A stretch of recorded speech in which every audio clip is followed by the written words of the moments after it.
നമ്മൾ ഡിസ്കസ് ചെയ്തുകൊണ്ടിരിക്കുന്ന chapter motion എന്ന ചാപ്റ്ററാണ്. അപ്പോൾ അതിൽ നമുക്ക് അടുത്തതായി ഡിസ്കസ് ചെയ്യാനുള്ളത് മോഷൻ അലോങ് എ സ്ട്രെയിറ്റ് ലൈനാണ്. നമുക്ക് ഡിസ്ക്രൈബ് ചെയ്യാൻ പറ്റുന്ന ഏറ്റവും സിംപ്ലസ്റ്റ് മോഷനാണ് സ്ട്രെയിറ്റ് ലൈൻ മോഷൻ. അപ്പോൾ നമുക്കൊരു എക്സാമ്പിൾ വെച്ചിട്ട്, ഒരു ഉദാഹരണം വെച്ചിട്ട് എങ്ങനെ നമുക്കൊരു സ്ട്രെയിറ്റ് ലൈൻ മോഷൻ ഡിസ്ക്രൈബ് ചെയ്യാമെന്ന് നോക്കാം. അപ്പോൾ പല ടേമുകൾ, ഇതുമായി ബന്ധപ്പെട്ട ടേമുകളൊക്കെ നമ്മൾ ഇതിൽ പഠിക്കും. നിങ്ങൾ ചിത്രത്തിൽ കാണുന്ന ഒരു ലൈൻ, ഒരു സ്ട്രെയിറ്റ് ലൈന്, അതിലൂടെയുള്ള ഒരു മോഷനാണ് നമ്മൾ നോക്കുന്നത്. അപ്പോൾ അതിൻ്റെ സ്റ്റാർട്ടിംഗ് പോയിൻ്റ് 0 ആണ്. അതിന് നമ്മൾ O എന്ന ലെറ്റർ കൊണ്ട് നമ്മൾ റെപ്രസെൻ്റ് ചെയ്തിട്ടുണ്ട്. നമ്മുടെ എൻഡിങ് പോയിൻ്റ് എന്ന് പറയുന്നത് A എന്ന് പറയുന്ന പോയിൻ്റാണ്. ഈ Oയിൽ നിന്ന് Aയിലേക്ക് 60 കിലോമീറ്റർ ഉണ്ട്. നമ്മുടെ ലൈന് Oയിൽ നിന്ന് Aയിലേക്ക് 60 കിലോമീറ്റർ ഉണ്ട്. ഇടയ്ക്ക് 2 പോയിൻ്റുകളുണ്ട്, സിയും ബിയും. സി ഉള്ളത് 25-ലാണ്, ബി ഉള്ളത് 35-ലാണ്. ലൈന് മനസ്സിലായല്ലോ. അപ്പോൾ O എന്ന് പറയുന്നത് ഒറിജിനാണ്, റെഫറൻസ് പോയിൻ്റാണ്, സ്റ്റാർട്ടിംഗ് പോയിൻ്റാണ്. എ എന്ന് പറയുന്നത് എൻഡിങ് പോയിൻ്റാണ്. Oയിൽ നിന്ന് എ വരെ 60 കിലോമീറ്റർ ഡിസ്റ്റൻസ് ഉണ്ട്. അതൊരു സ്ട്രെയിറ്റ് ലൈനാണ്. അതിനിടയ്ക്ക് Oക്കും എയിലും ഇടയിലുള്ള 2 പോയിൻ്റുകളാണ് സിയും ബിയും. ഇത്രയും കാര്യങ്ങളാണ് നമ്മൾ പറഞ്ഞത്. ഓക്കെ. അപ്പോൾ ഒരു ഒബ്ജക്റ്റ് Oയിൽ നിന്ന് തുടങ്ങി സിയിലൂടെ ബിയിലൂടെ എയിലെത്തി. ഇനി തിരിച്ചെന്ത് ചെയ്യാണ്? ബിയിലൂടെ സിയിലെത്താണ്. Oയിൽ നിന്ന് തുടങ്ങി എ വരെ പോയി, എയിൽ നിന്ന് തിരിച്ച് സിയിലെത്താണ്. ഓക്കെ. ഇത് ടോട്ടൽ എത്ര ഡിസ്റ്റൻസ് കവർ ചെയ്യും? Oയിൽ നിന്ന് എയിലെത്തുമ്പോഴേക്കും 60 കിലോമീറ്റർ അല്ലേ? എ എന്ന് പറയുന്നത് 60 കിലോമീറ്റർ.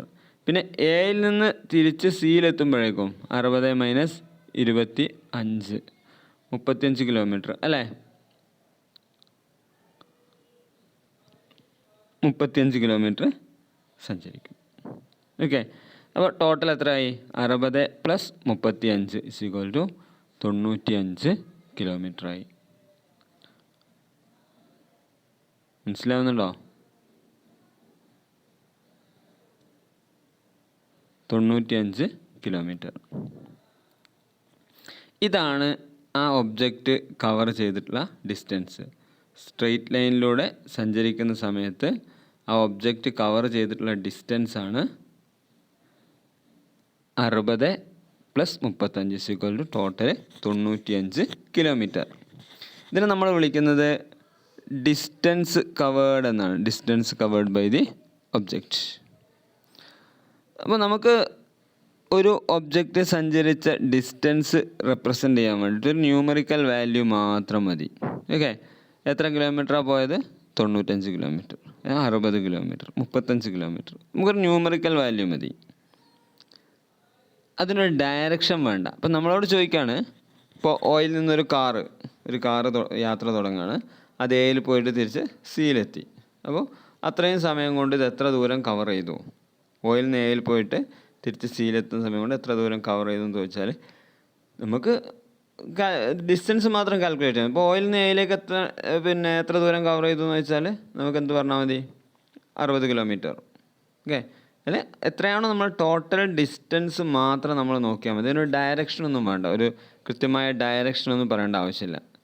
എത്ര ദൂരം സഞ്ചരിച്ചു എന്ന് മാത്രം പറഞ്ഞാൽ മതി. അങ്ങനെയുള്ള ന്യൂമറിക്കൽ വാല്യൂ, ഒരു ന്യൂമറിക്കൽ വാല്യൂ മാത്രം കൊണ്ട് നമുക്ക് റെപ്രസെൻ്റ് ചെയ്യാൻ വേണ്ടി കഴിയും. ഇതിനെ നമ്മൾ വിളിക്കുക മാഗ്നിറ്റ്യൂഡ് എന്നാണ്. The numerical value of a physical quantity is called its magnitude. Okay. There are certain quantities which are described by specifying only their numerical values. Okay. എത്ര കിലോ ആണ്? 10 കിലോ. ഓക്കെ. എത്ര ദൂരമാണ്? 10 കിലോമീറ്റർ. വേറൊന്നും നോക്കാനില്ല. ഈ 10 kilometre ഏത് ഡയറക്ഷനിലേക്കാണെന്നുള്ളത് നമ്മൾ പറയുന്നില്ല. എത്ര ദൂരമാണ്? 10 കിലോമീറ്റർ. അപ്പോൾ അങ്ങനെയുള്ള സാധനങ്ങളെ നമ്മളൊരു ന്യൂമറിക്കൽ വാല്യൂ മാത്രം വെച്ചിട്ട് നമുക്ക് റെപ്രസെൻ്റ് ചെയ്യാൻ വേണ്ടി പറ്റും. ഓക്കെ, അങ്ങനെയുള്ള ഫിസിക്കൽ ക്വാണ്ടിറ്റിയാണ് നമ്മൾ മാഗ്നിറ്റ്യൂഡ്, അത് ന്യൂമറിക്കൽ വാല്യൂസിനാണ് നമ്മൾ മാഗ്നിറ്റ്യൂഡ് എന്ന് വിളിക്കുന്നത്. ഇനി ഇവിടെ ഈ ഒബ്ജക്റ്റ് പിന്നെ ഓയിൽ നിന്ന് തുടങ്ങി എയിലെത്തി, എയിൽ നിന്ന് തിരിച്ച് ബി വഴി സിയിലെത്തി. ഇപ്പോൾ സിയിലാണ് ഒബ്ജക്റ്റ് ഉള്ളത്. അങ്ങനെയാണെങ്കിൽ നമുക്ക് അറിയേണ്ടത് ഈ ഒബ്ജക്റ്റ്, നമ്മുടെ കാറ്, അതിൻ്റെ സ്റ്റാർട്ടിംഗ് പോയിന്റിൽ നിന്ന് എത്ര കിലോമീറ്റർ അകലെയാണ് ഇപ്പോഴുള്ളതെന്നാണ്. എന്ന് സങ്കല്പിക്കുക. എത്ര ദൂരം സഞ്ചരിച്ചു എന്നല്ല, എത്ര ദൂരത്തിലാണ് ഇപ്പോഴുള്ളത്, നിലവിൽ എവിടെയാണുള്ളത്. അല്ലെ, നമ്മളൊരാൾ പിന്നെ കോഴിക്കോട് പോയിട്ട് ഒരാൾ തിരിച്ചു വരാമെന്ന് സങ്കല്പിക്കുക. അപ്പോൾ നമുക്ക് അയാൾ വന്നിട്ട് നമുക്ക് ആ വണ്ടി കൊണ്ട് ഒരു സ്ഥലത്ത് പോകാനുണ്ട്. അപ്പോൾ നമ്മൾ അയാളോട് ചോദിക്കുക എത്ര ദൂരം ഓടിയെന്നല്ല, നീ എവിടെയാണുള്ളത് എന്നാ, നിങ്ങൾ എവിടെയാണുള്ളത്. അപ്പോൾ അയാൾ പറയണം ഞാനിങ്ങനെ 5 കിലോമീറ്റർ ദൂരം. അപ്പോൾ 5 കിലോമീറ്ററാണ് നമ്മൾ അയാളും തമ്മിലുള്ള അകലം. അപ്പോൾ ഇതേപോലെ നമ്മളുടെ ഒബ്ജക്റ്റ് ഓയിൽ നിന്ന് എയിലെത്തി, എയിൽ നിന്ന് വീണ്ടും തിരിച്ച് ഓയിലേക്ക് വരുന്ന വഴി സിയിലെത്തി നിൽക്കുകയാണ്. അപ്പോൾ ഓയും സിയും തമ്മിലുള്ള ഡിസ്റ്റൻസാണ് ഈ ഒബ്ജക്റ്റിലേക്കുള്ള ദൂരം. അതായത് ഇനിഷ്യൽ പൊസിഷനും ഫൈനൽ പൊസിഷനും തമ്മിലുള്ള ഷോർട്ടസ്റ്റ് ഡിസ്റ്റൻസ്. ഇതിൻ്റെ നമ്മളെ ഒബ്ജക്റ്റിൻ്റെ ഇനിഷ്യൽ പൊസിഷൻ ഒ ആയിരുന്നു, ഇപ്പോഴതിൻ്റെ ഫൈനൽ പൊസിഷൻ സി ആണ്. അപ്പോൾ ഈ ഒയും സിയും തമ്മിലുള്ള ഡിസ്റ്റൻസ്, അതിനെ നമ്മൾ വിളിക്കുന്നത് ഡിസ്പ്ലേസ്മെൻ്റ് എന്നാണ്. ഡിസ്പ്ലേസ്മെൻറ്റ്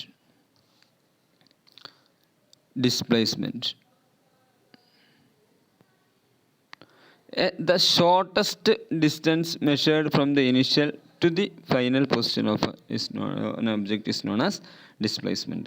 അത് എത്ര ദൂരം സഞ്ചരിച്ചു എന്നുള്ളതൊരു വിഷയമല്ല. എന്ത് നമ്മൾ നോക്കുന്നുള്ളൂ, അത് തമ്മിലുള്ള ഏറ്റവും ഷോർട്ടസ്റ്റ് ആയിട്ടുള്ള ഡിസ്റ്റൻസ് എത്രയാണെന്ന്. ആ ഷോർട്ടസ്റ്റ് ഡിസ്റ്റൻസിനെയാണ് നമ്മൾ എന്ത് വിളിക്കുന്നത്, ഡിസ്പ്ലേസ്മെൻ്റ് എന്ന് വിളിക്കുന്നത്. ഡിസ്പ്ലേസ്മെൻറ്റ് ക്ലിയർ ആണല്ലോ. Shortest distance between initial and final point എന്ന് നമ്മൾ വിളിക്കുന്ന പേരാണ് ഡിസ്പ്ലേസ്മെൻറ്റ്. 2 ടേം നമ്മൾ പഠിച്ചു, ഒന്ന് ഡിസ്റ്റൻസും മറ്റൊന്ന് ഡിസ്പ്ലേസ്മെൻറ്റും. അപ്പോൾ നമ്മളുടെ ഈ ഡിസ്പ്ലേസ്മെൻ്റ് എന്ന് പറയുന്നത്, അല്ലെങ്കിൽ അതിൻ്റെ മാഗ്നിറ്റ്യൂഡ് എന്ന് പറയുന്നത് ഡിസ്റ്റൻസ് ട്രാവൽഡിൻ്റെ മാഗ്നിറ്റ്യൂഡ് അല്ല ഉണ്ടാവുക. ഓക്കെ, ഉദാഹരണത്തിന് ഓയിൽ നിന്ന് തുടങ്ങി തിരിച്ച് പിന്നെ ബിയിലെത്തിയൊരു ഒബ്ജക്റ്റ്, ആ ബിയിലെത്തിയ ഒബ്ജക്റ്റിൻ്റെ ഡിസ്പ്ലേസ്മെൻ്റ് എന്ന് പറയുന്നത്, ഡിസ്റ്റൻസ് ട്രാവൽഡ് എന്ന് പറയുന്നത് 60 + 35 95 കിലോമീറ്ററാണ് അല്ലേ. അതേസമയം അതിൻ്റെ 60 + 25 85 കിലോമീറ്ററാണ്. അതേസമയം അതിൻ്റെ ഡിസ്പ്ലേസ്മെൻ്റ് എന്ന് പറയുന്നത് 35 കിലോമീറ്ററാണ്. അതായത് അതിൻ്റെ ഇനിഷ്യൽ പോയിന്റിൽ നിന്ന് ഇവിടെ എത്താണ്, ഇതാണ് അതിന് സംഭവിച്ചിട്ടുള്ള ഡിസ്പ്ലേസ്മെൻറ്റ്.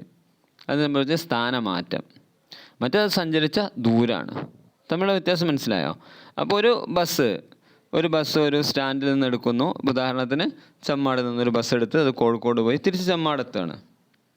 അങ്ങനെയാണെങ്കിൽ അത് സഞ്ചരിച്ചിട്ടുള്ള ടോട്ടൽ ഡിസ്റ്റൻസ് എന്ന് പറയുന്നത് 35 + 35 70 കിലോമീറ്ററാണ്. എന്നാൽ അത് തിരിച്ച് ചെമ്മാട് സ്റ്റാൻഡിൽ കയറുന്നതോടുകൂടെ അതിനുണ്ടായിട്ടുള്ള ഡിസ്പ്ലേസ്മെൻ്റ് എന്ന് പറയുന്നത് 0 ആണ്. ഉദാഹരണത്തിന് നമ്മൾ അങ്ങോട്ട് പോകുന്ന ഒരു വഴിക്ക് പോകുന്ന സമയത്ത് നമ്മളെ ബസ് അവിടെ കണ്ടിട്ടുണ്ട്. നമ്മളൊരു 2.5-3 മണിക്കൂർ കഴിഞ്ഞ് നമ്മൾ തിരിച്ചു വരുമ്പോഴും ബസ് അവിടെ തന്നെ ഉണ്ട്. നമ്മളെ സംബന്ധിച്ചിടത്തോളം ബസ്സിന് ഒരു സ്ഥാനമാറ്റവും സംഭവിച്ചിട്ടില്ല. പക്ഷേ ബസ് എന്ത് ചെയ്തിട്ടുണ്ടാവും, അതിനിടയ്ക്ക് കോഴിക്കോട് പോയിട്ട് തിരിച്ചു വന്നിട്ടുണ്ടാവും. മനസ്സിലായോ? അപ്പോൾ ഒരു ഒബ്ജക്റ്റ് അതിൻ്റെ ഇനിഷ്യൽ പൊസിഷനും ഫൈനൽ പൊസിഷനും സെയിം ആണെങ്കിൽ ഡിസ്പ്ലേസ്മെൻ്റ് എന്ന് പറയുന്നത് 0 ആണ്.